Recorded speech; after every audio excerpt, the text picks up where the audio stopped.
Dans cette vidéo, nous allons voir comment sélectionner des entités avec le logiciel SolidWorks. Si j'ouvre un nouveau document de pièces, OK, et que je crée une esquisse ici sur le plan de face, je vais dessiner par exemple un rectangle par là, un autre rectangle comme ceci, un parallélogramme par exemple ici,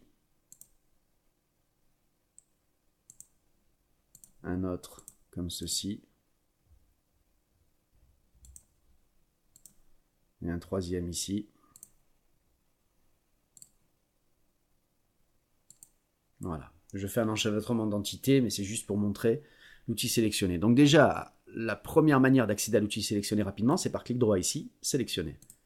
Vous vous débarrassez de l'outil que vous portiez pour vous retrouver avec le pointeur de sélection.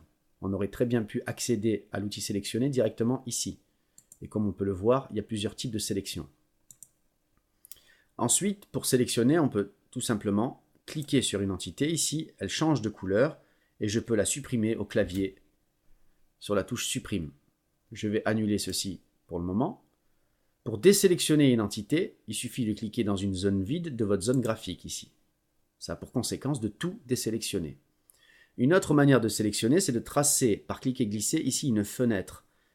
Quand je vais de la gauche vers la droite, ici, seules les entités complètement comprises dans la zone que j'ai tracée sont sélectionnées.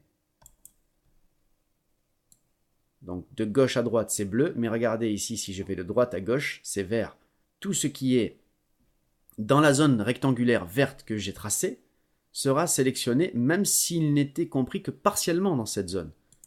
Hein, on voit bien ici, si je vais vers la droite, voilà, ici, on a bien vu que les deux traits étaient compris dans ma zone verte, ainsi que ces deux-là.